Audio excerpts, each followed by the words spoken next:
So hello dear cuties, मैं आपकी story teller आई हूँ तो सीधे प्रकट होते हैं अपनी स्टोरी पे।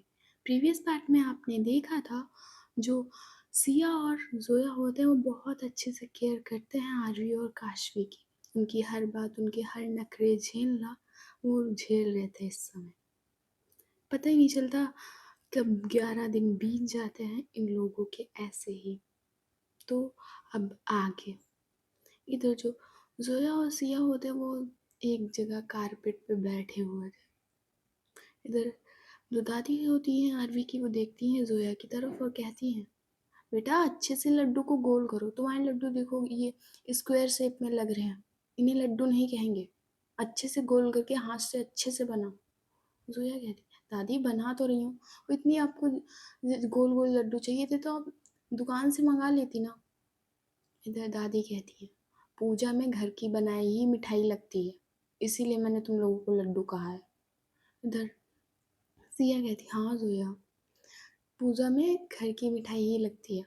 अगर नहीं है तो कोई बात नहीं, बट ज़्यादातर घर में बनाओ तो ज़्यादा अच्छा होता है। बाकी स्वीट्स हम लोग बाहर से मंगा सकते हैं गेस्ट और पड़ोसियों को देने के लिए, पर घर में जब पूजा होती है दिवाली की तो ज़्यादा से ज़्यादा अच्छा हो कि घर में ही स्वीट्स बनाई जाए। ये तो जोया कहती, ओह प्लीज़ अब ज्ञान मत दो। और दादी मैं बना रही हूँ ना, बन रहे हैं गोल गोल, देखो गोल गोल बन रहे हैं। इधर जो जोया की दादी है वो देखती है उन लड्डुओं की तरफ तो वो लड्डू होते हैं ना वो चुके थे। आई मीन वो अच्छे से जोया ने गोल नहीं किए थे, इसलिए वो लड्डू ऐसा लग रहा था अब टूट जाएंगे।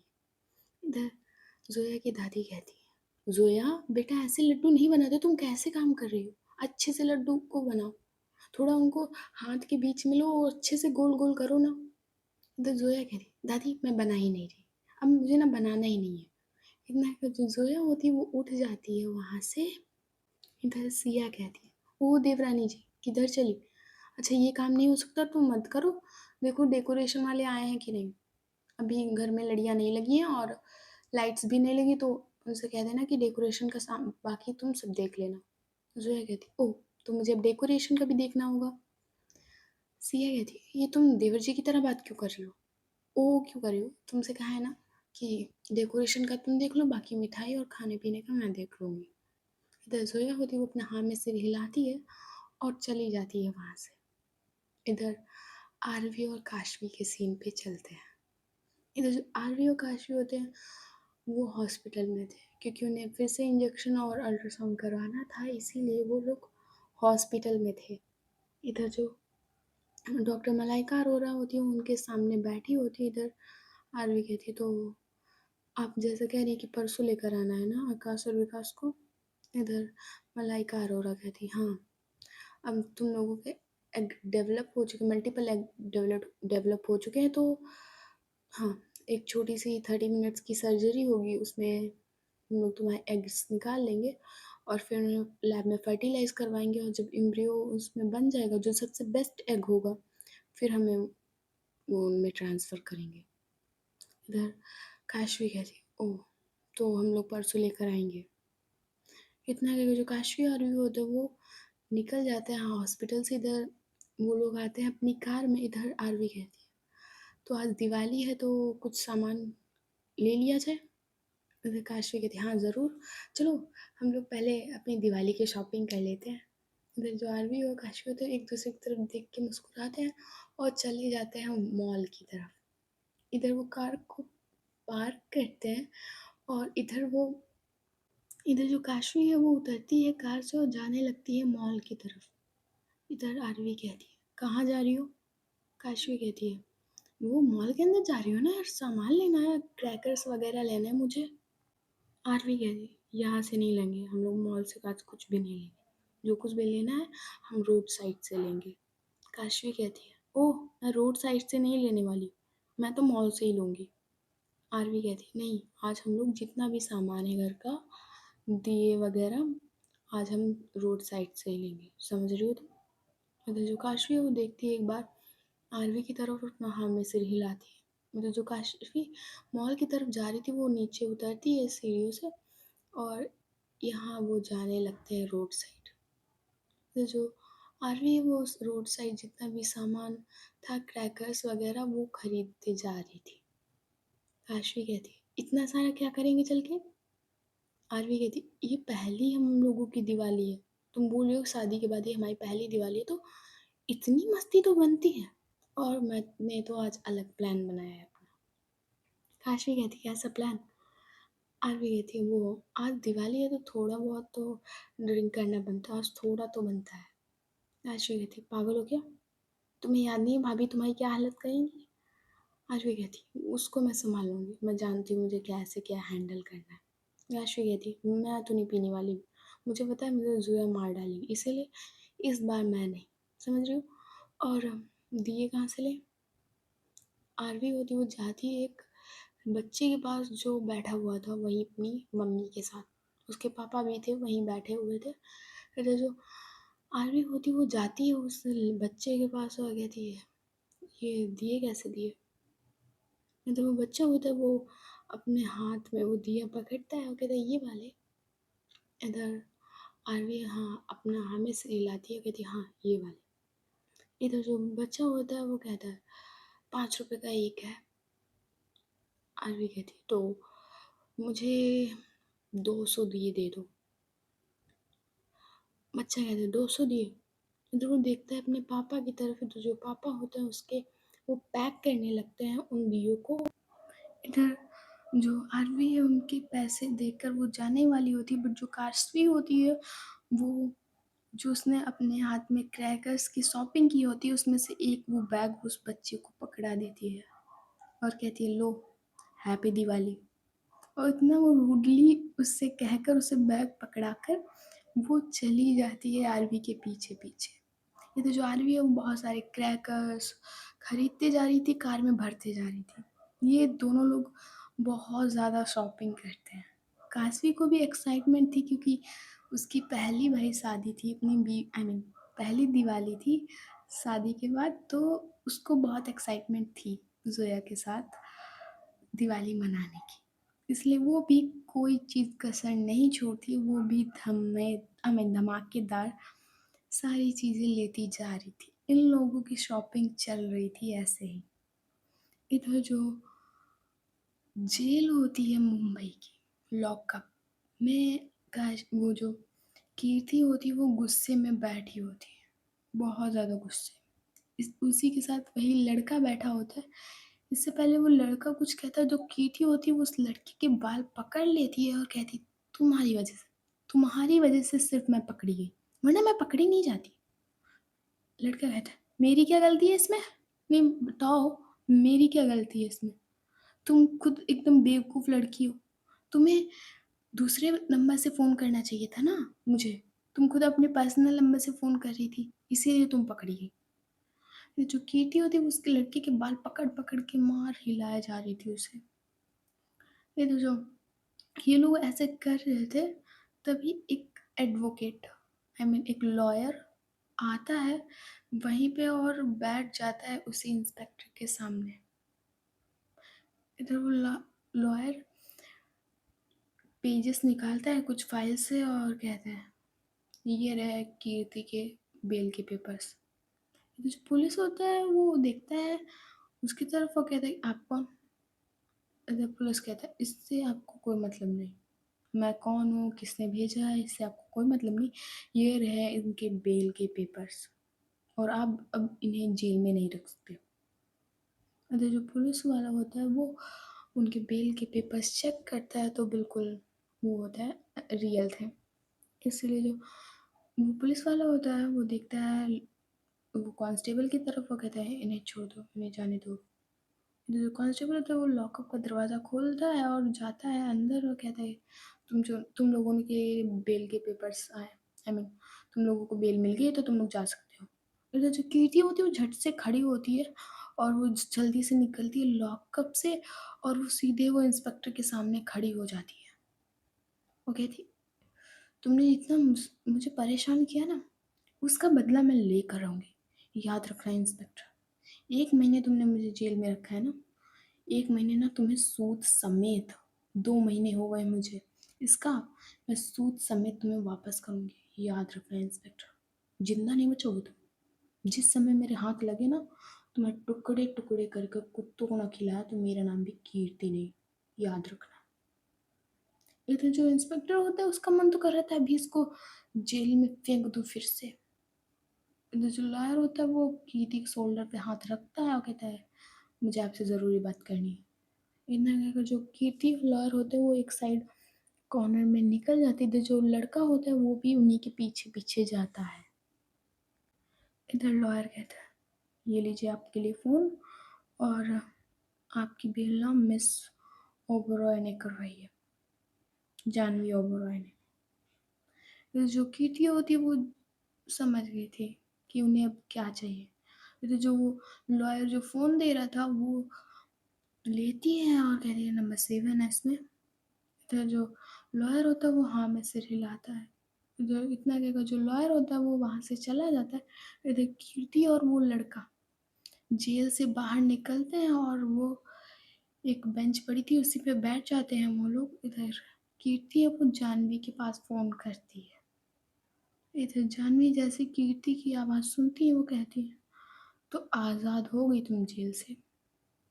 इधर कीर्ति कहती है, हाँ हो गई, सब आपकी मेहरबानी है आंटी जी। तो किस एहसान का बदला मुझे उतारना है? जानवी कहती है, एहसान का बदला नहीं उतारना है, तुम्हें जो तुम चाहती थी तुम्हें वो करना है। तुम्हें आरवी चाहिए और मुझे सिया की जान। तुम सिया को मार दो, तुम्हें आरवी मिल जाएगी और मुझे मेरा सब कुछ।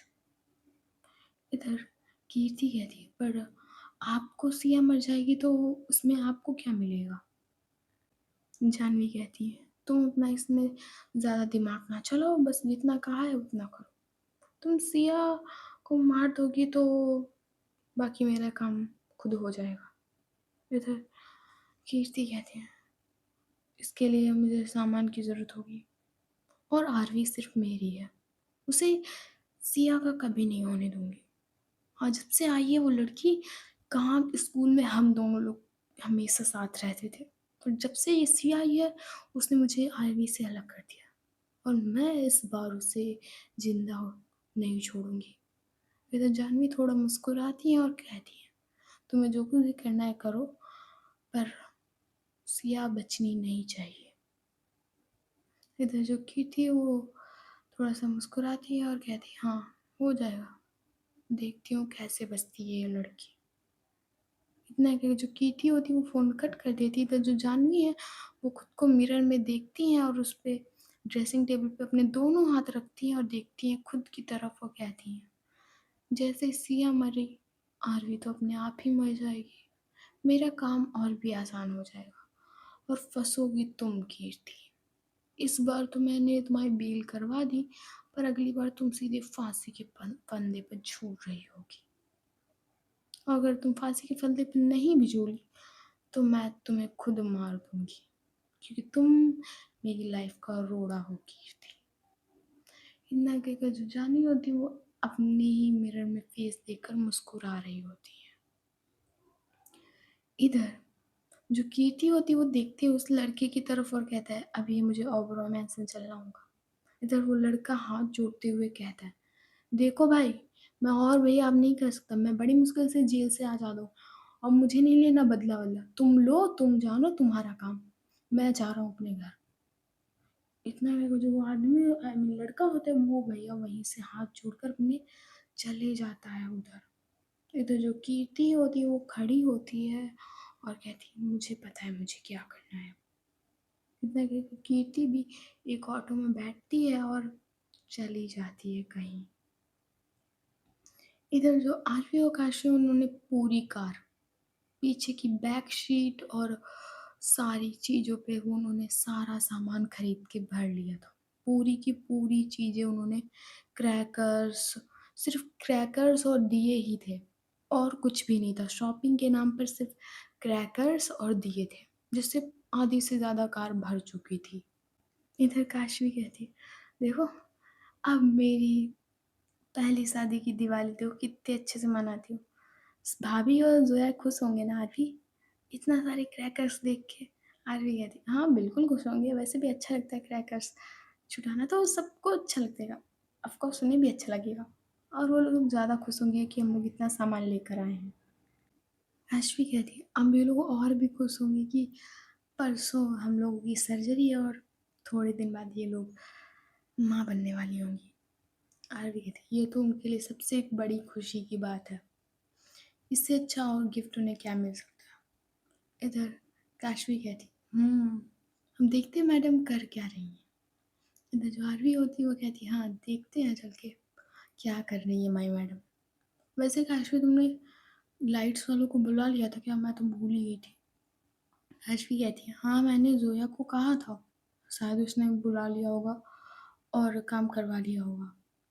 इधर जो आरवी होती अपना हामी से हिलाती है, इधर ये लोग जा रहे थे ओबरॉय मैंसन की तरफ।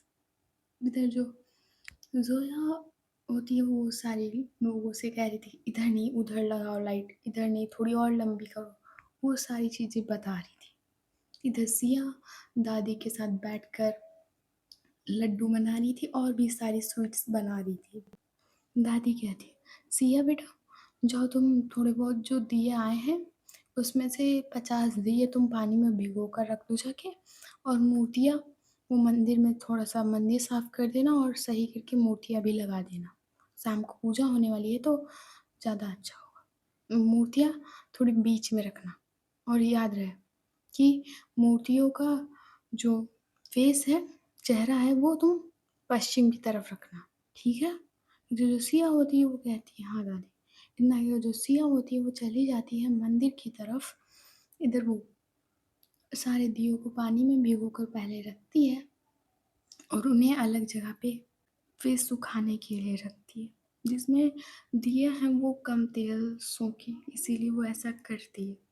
इधर जो ज़ोया होती है वो आती है, डेकोरेशन को छोड़कर आती है सिया के पास और कहती है, कोई हेल्प करूँ?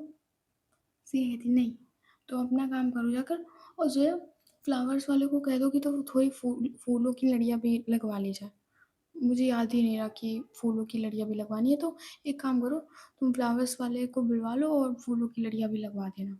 इधर ज़ोया कहती, हाँ यार, मैं तो भूल ही गई थी कि फूलों की लड़ियाँ भी लगवानी है। थैंक यू याद दिलाने के लिए। इतना कुछ ज़ोया होती है वो चली जाती है और अपना फ़ोन उठाती है। इधर वो कुछ फ्लावर्स वाले को फ़ोन करती है कि फ्लावर्स की डेकोरेशन के लिए लड़ियाँ भेज दो। इधर जो वो सामने वाला इंसान होता है वो भी हाँ कह देता है। इधर ये लोग तो डेकोरेशन मंदिर की सजावट में बिजी थे। इधर दूसरी तरफ जो कीर्ति है वो जाती है कई सकरी गलियों में जहाँ बहुत सारी गलियाँ थी। अगर उसमें अंदर चले जाओ तो मिलना मुश्किल हो जाए, बट जो कीर्ति है वो ज़रा से भी मुंबई में गलियों में जाने से डर डर नहीं रही थी। ऐसा लगता था कि उसका सब जाना माना एरिया हो, इसलिए वो जाती है और एक झोपड़ी के सामने खड़ी होती है जाकर। इधर वो उस झोपड़ी के दरवाज़ा था उस पे नॉक करती है, आई मीन खटखटाती है थोड़ा-सा। इधर उसमें से एक, ऐसा लग रहा था कि वो लोग वो मछली पकड़ने वाले नहीं होते, जस्ट सेम। उसने एक अंगोछा लपेटा हुआ था, एक नेट सी बनियानी वियर की होती है उसने, और वो निकलता है, मूंछें एकदम रावण जैसी थी बिल्कुल, मूंछें, आई मीन होती है मूंछें, वो बिल्कुल रावण जैसी थी। इधर वो कहता है, हाँ बोलिए। इधर जो कीर्ति होती है वो एक नोटों का बंडल देती है और कहती है कि एक कट्टा चाहिए मुझे, कट्टा। इधर जो आदमी होता है वो कहता है कि कौन सा चाहिए, कौन सा मॉडल चाहिए तुम्हें। इधर कीर्ति कहती है, सबसे बेस्ट मॉडल, एक बार भेजे में घुस जाए तो वो इंसान तुरंत बचे ही ना, छू कर भी निकल जाए ना गोली तो बचे ना। इधर जो वो मुच्छड़ वाला इंसान होता है वो उसे 2-3 बंदूकें दिखाता है। इधर जो कीर्ति होती है वो हर एक गन को उठा के देख रही थी उन गन को। इधर वो एक गन को फाइनल करती है कि यही चाहिए। इधर जो वो आदमी होता है वो कहता है, ये 50,000 की है। इधर कीर्ति कहती है, जितने की भी हो ये मुझे दो, और ये 50,000 से ज़्यादा ही रुपए मैंने तुम्हें दिए हैं, पकड़ो इन्हें।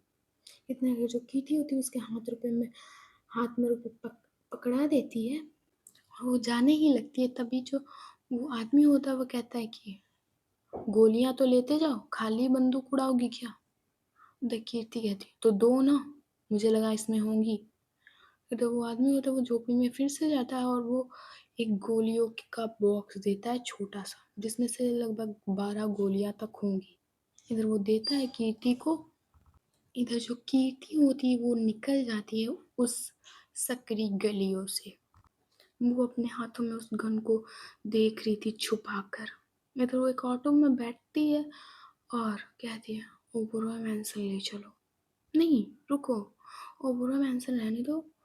इतना कहकर वो और कहीं का एड्रेस बताती है। इधर वो वहाँ चली जाती है। इधर जो आरवी और काशवी होते हैं वो पहुँच जाते हैं अपने घर। इधर वो गाड़ी को थोड़ा साइड करते हैं और वो बहुत मुस्कुराते हुए। दोनों लोग इतने खुश थे आज जिसका कोई ठिकाना नहीं। बहुत ज़्यादा खुश थे वो दोनों लोग। इधर वो काशवी अपने हाथ पटकारते हुए आ रही थी। इधर वो देखती है ज़ोया की तरफ जो फूल की वो एक माला टाइप में पकड़े हुए सिया के पास जा रही थी उसे देने के लिए। इधर काशी आ जाती है ज़ोया के सामने और कहती है, वरमाला डाल दो ज़ोया, वरमाला डाल दो। एक बार फिर से हमारी शादी हो जाए। ज़ोया उसे देखती है और कहती है, तुम्हारे लिए नहीं, भगवान के लिए, उनकी मूर्ति पे चढ़ाना है, हटो साइड से। और डॉक्टर ने क्या कहा? काशी कहती है, डॉक्टर ने ये कहा है कि बस 2 दिन और फिर उसके बाद हमें तुम और थोड़े दिन बाद हम लोग मम्मी पापा बन जाएंगे। इधर से जो है वो थोड़ा सा मुस्कुराती है और कहती है अच्छा हटो साइड, और हो सके तो दादी की हेल्प करो जाके लड्डू बनवाने में। इधर काशवी कहती मैं और लड्डू। जोया कहती है बनवाने के लिए कौन कह रहा है, जाओ और उसमें से 2-3 लड्डू उठा के खा लेना, हमारे बेबी के लिए अच्छा होगा। बहुत सारे दादी ने ड्राई फ्रूट्स जाओ खा कर आओ। काशवी कहती वो तो पूजा के लिए है ना। जोया कहती पूजा वूजा कुछ नहीं होता, जाओ और खा के आओ, बहुत टेस्टी बना है, मेरा मन तो कर रहा था, मैं सोच रही थी कि लड्डू बिगाड़ बिगाड़ के फिर खा जाऊं, पर दादी खाने ही नहीं देंगी, इसीलिए मैं कह रही हूँ जाओ और लड्डू बनाने के बहाने तुम खा भी लेना, ठीक है, और मुझे काम करने दो। इतना कहकर जोया सिया के पास जाने लगती है। इधर जो काशवी होती है वो देखती है दूर से दादी की तरफ और वो जाती है, पहले अपने शूज़ रिमूव करती है और बैठ जाती है दादी के पास जाकर। इधर काशवी कहती है, दादी लाओ मैं लड्डू बनवा देती हूँ, कब तक आप लोग बनाओगे लड्डू, लाओ मैं बना देती हूँ। इतना कहकर वो प्लेट में जो बूंदी का वो नहीं होता है वो उठाती है और पहले तो वो क्या करती है, पहले उसमें जो काजू पड़े होते हैं छोटे छोटे पीसेस उसके, वो उठाती है और सीधे डायरेक्ट वो खा जाती है। इधर काश जो आरवी की दादी होती है वो कहती है क्या कर रही हो काशी, जूठा मूठा नहीं करते, पूजा के लिए है। उधर काशी कहती क्या बात करती हो नानी, मैंने सिर्फ ड्राई फ्रूट्स खाए और कुछ नहीं खाया, नानी मुझे लड्डू बनाने दो।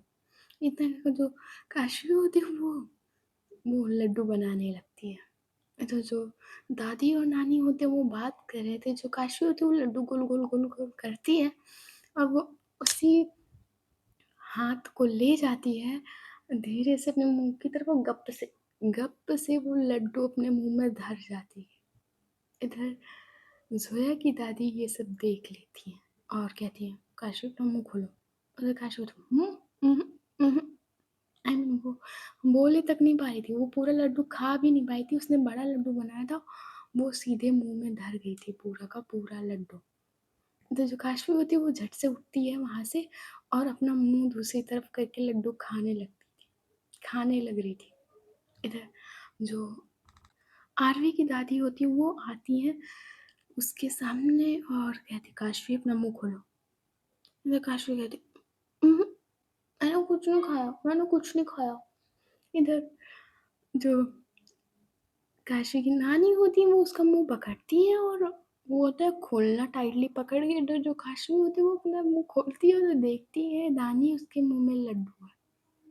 इधर कहती है बस पूजा कर मिठाई सारी खराब कर दी, तुम्हें पता है ये पूजा के लिए था और तुमने फिर से लड्डू खा लिए, तुम्हारी ये काशवी आदत कभी नहीं सुधरेगी।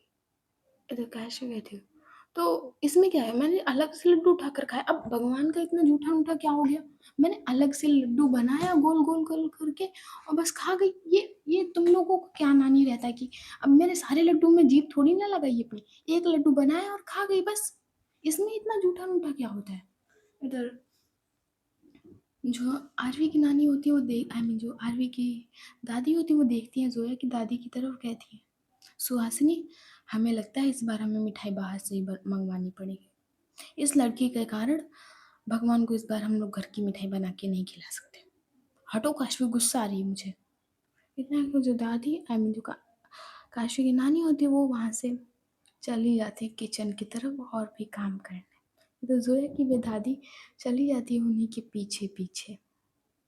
इधर दूसरी तरफ ये आरवी खड़े होकर देख रही थी। इधर आरवी होती है वो ना ही काशवी के पास जाती है ना ही सिया के पास।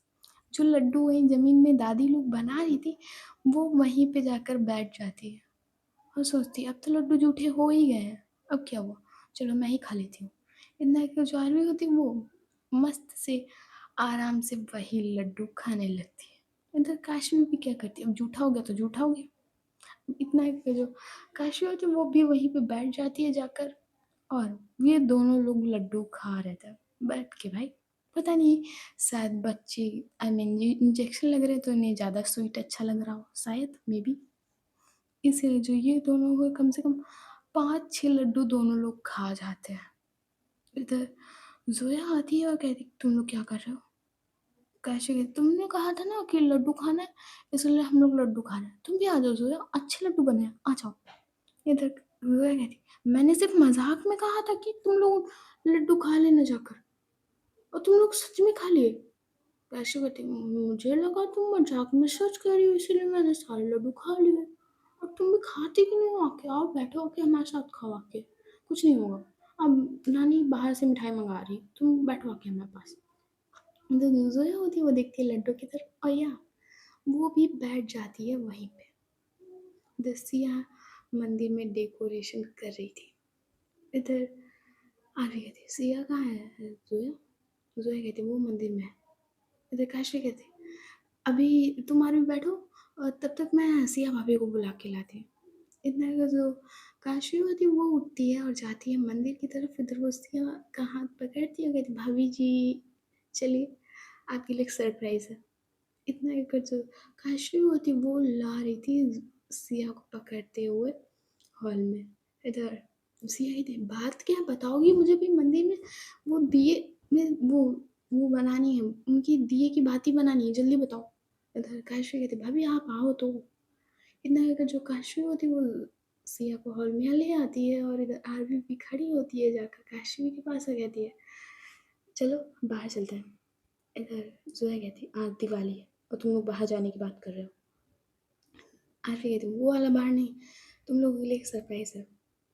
इतना है कि जो आरवी होती है वो सिया का हाथ पकड़ती है और जो काशवी होती है वो जोया का हाथ पकड़ती है और ले जाते हैं इन्हें बाहर की तरफ।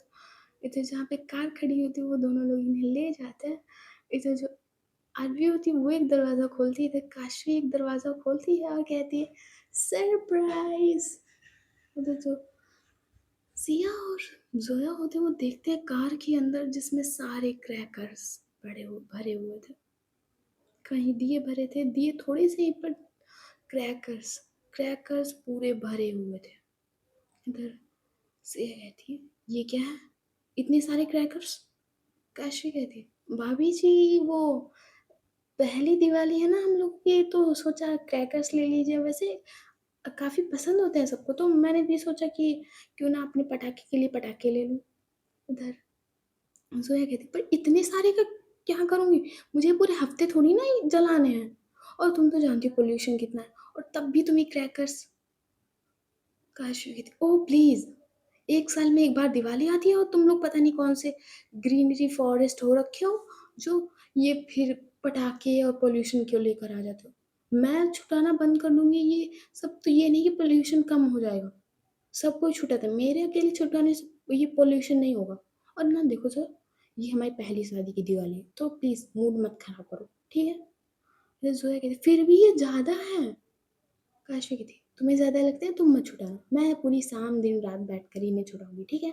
जलाऊँगी इन्हें बैठकर। इधर आरवी देखती है सिया की तरफ, इधर सिया कहती और क्या? ये इतने ज़्यादा हैं, तुम क्या बेफ़ालतू की शॉपिंग करके आए? कुछ अच्छा सा लाते। ये ज़रूरी था इतने सारे क्रैकर्स? हाँ, मानती हूँ थोड़े बहुत क्रैकर्स होने चाहिए, पर इतने सारे पटाखे, रॉकेट और ये सब बॉम्ब वग़ैरह कौन लाता है? तुम लोग छोटे नहीं रहे हो? अरे! इनमें छोटे और बड़े की बात कहाँ आ गई? क्या बड़े लोग क्रैकर्स नहीं छुड़ाते? ये पटाखे वग़ैरह नहीं जलाते? सिया कहती जलाते हैं पर इतने ज़्यादा तुम लोग क्या करोगी? कितने का बिल फाड़ के आई हो? काशी होती है वो देखती है आरवी की तरफ, इधर आरवी देखती है काशी की तरफ, इधर उसे कहती कितने का बिल फाड़ के आई हो? कहाँ से लाई हो ये सामान? काशी कहती वो रोड साइड से लाई थी, जो ठेलियाँ नहीं लगती वहाँ से लाई थी, आज मॉल से कुछ नहीं लिया है, सच में। इधर सिया कहती फिर भी पता तो होगा कितने रुपए खर्च किए हैं? काशी होती वो देखती है आरवी की तरफ, वो कहती बताना। इधर आरवी कहती वो 30 30,000 30,000 के हैं ये क्रैकर्स। इधर सिया होती अपने मुंह पे हाथ रखती है, कहती क्या 30,000 पैसों में आग लगाने चली हो? आरवी कहती है दिवाली है तो आग तो लगेगी ही ना थोड़े पैसों में। और प्लीज अब ये लेक्चर मत दो, और प्लीज। सिया कहती अच्छा तो ये लेक्चर लग रहा है तुम्हें? सही कह रही हो, और इतनी सारी शॉपिंग करने की क्या जरूरत है? आरवी कहती है पहली शादी की दिवाली है हमारी, तो इतना बनता है मेरा। सिया कहती ठीक है जैसा तुम्हें लगे। और डॉक्टर ने क्या बताया था? आरवी कहती वो कुछ नहीं है, 2 दिन के बाद हम लोगों को चलना है, बस इतना ही। और आकाश और विकास को भी लेके जाना है। इधर सिया कहती है ठीक है चलो। और वो मैं सोच रही हूँ कि पहले मम्मी पापा को दिवाली विश कर दूँ, मैंने किसी को विश नहीं किया है। आरवी कहती हाँ तुम कर दो, हम लोग अभी थोड़ा सा काम है, मैं करके आती हूँ। इतने के जो आरवी और काशी होते हैं वो चले जाते हैं एक कमरे स्टडी रूम की तरफ। फिर जो जोया होती है वो भी अपना फ़ोन लेकर बैठ जाती है सोफे पर। इधर वो जितने भी रिलेटिव्स थे उन पे कहीं पे मैसेज कर देती है। जो सिया होती है वो सबसे पहले करती है अवनी के मम्मी पापा के पास कॉल, कि उनके घर में कोई नहीं था जो अब दिवाली मनाने के लायक रहा हो। सिर्फ उनके घर में सिर्फ अवनी के मम्मी और अवनी के पापा ही बचे थे।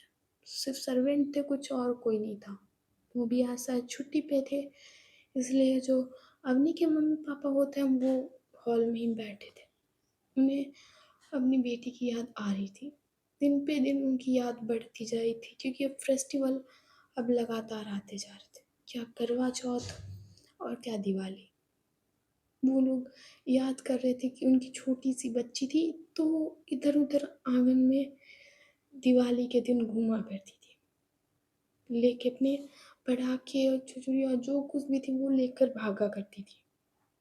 और जब वो लोग स्वीट्स देने सिया के घर पे जाते थे, या सिया के मम्मी पापा सिया को लेकर उनके घर आते थे, तो अवनी सिया के साथ बहुत ज़्यादा खेलती थी, लेके अपने क्रैकर्स वो सिया के साथ शेयर करती थी, या वो उसके घर जाती तो सिया उसके साथ क्रैकर्स शेयर करती थी। बहुत अच्छी दोस्ती थी इनके बीच। इसलिए जो अवनी के मम्मी पापा होते हैं वो उन्हें ही याद कर रहे थे। इधर जो अवनी की मम्मी का फ़ोन होता है वो रिंग होता है। इधर अवनी की मम्मी देखती हैं कि सिया का कॉल है। इधर वो अपने आंसुओं को थोड़ा सा पोंछती हैं और फ़ोन को उठाती हैं। इधर जो सिया होती है वो कहती है हैप्पी दिवाली आंटी, और अंकल कहाँ है? इधर जो अवनी की मम्मी होती है वो हैप्पी दिवाली विश करती है सिया को, और इधर वो अपने पति को फ़ोन पकड़ा देती है और कहती है विनोद सिया का कॉल है। इधर जो अवनी के पापा होते हैं वो पकड़ते हैं और कहते हैं बेटा हैप्पी दिवाली। इधर सिया भी कहती है अंकल हैप्पी दिवाली आपको। अंकल आप, मैं चाहती हूँ कि आप दिवाली के बाद कुछ दिनों के लिए यहाँ रह आइए, आपका भी मन लग जाएगा और मेरा भी। तो हो सके तो आपके पास टाइम हो तो आप आ जाइएगा। इधर अवनी के पापा कहते हैं नहीं बेटा अभी तो टाइम नहीं है, पर होगा कभी, नहीं होगा तो तुम्हारे बर्थडे पर आएंगे। इधर सिया होती है थोड़ी-सी स्माइल करती है और कहती है, "जैसा आपका मन हो, पर मैं चाहती थी कि आप लोग आएँ।" उधर रितिका होती है वो विनोद के पास से फ़ोन लेती हैं और कहती हैं, "आएँगे बेटा, जल्दी आएँगे।" अब करने को बचा ही क्या है? किसके लिए कमाएँ और किसके लिए रखें? कुछ नहीं बचा हमारा। आएँगे बेटा। और और सब क्या चल रहा है? सब कुछ ठीक है? इधर सिया कहती है, "अंकल आंटी, आप जल्दी नाना-नानी बनने वाले हो।" इधर जो रितिका होती है अवनी की मम्मी, वो थोड़ा-सा मुस्कुराती है और कहती है, "ये तो बहुत अच्छी बात है। अब तुम लोगों की प्रेगनेंसी पॉज़िटिव हो गई है क्या?" इधर सिया कहती, "नहीं आंटी, वो अभी बस कुछ दिन में आरवी की सर्जरी होगी, तो उसमें फिर हम लोग बेबी कैरी करेंगे। फिर पॉज़िटिव हो या नेगेटिव पता नहीं, पर जल्दी आप लोग नाना-नानी बनो, क्योंकि मैं भी तो आपकी बेटी जैसी हूँ ना, तो इसीलिए आप भी नाना-नानी जल्दी से बन जाओगे।" इधर जो रितिका होती है वो अपने आँसू को पोंछती हैं और कहती हैं, "बेटा कांग्रेचुलेशंस।" और अवनी की मम्मी कहती है, "बेटा हम लोग आएँगे और तुम चिंता मत करो, हम लोग जल्दी आएँगे और तुम अपना ख़्याल रखना, ठीक है?" इधर जो सिया होती है वो ठीक है कहती है और नमस्ते करती है आंटी से, और इतना कहकर वो फ़ोन कट कर देती है। इधर जो अवनी की मम्मी होती हैं वो अपनी हस्बैंड का हाथ पकड़ते उनके शोल्डर पे सर रखती हैं, और इधर दोनों मम्मी-पापा अपनी बेटी की अवनी के बारे में सोच रहे थे। बच्चे कितने भी खराब निकल जाएँ, कितना भी परेशान करें, पर मम्मी-पापा का प्यार कभी कम नहीं होता है, कभी भी नहीं। इसलिए जो अवनी के मम्मी-पापा का प्यार है, वो भी अवनी के लिए कभी नहीं कम हुआ था। हाँ, थोड़ा बहुत गुस्सा ज़रूर थे, पर इसका मतलब ये नहीं कि वो अवनी को याद नहीं कर रहे थे। इधर जो रितिका होती है अवनी की मम्मी, वो अपने हस्बैंड के शोल्डर पे रख के सर रो रही होती है। इधर अवनी के पापा भी रो रहे होते हैं। सो गाइस, आज की स्टोरी बस यहीं तक, और देखते हैं नेक्स्ट पार्ट में क्या होता है। Okay, bye bye.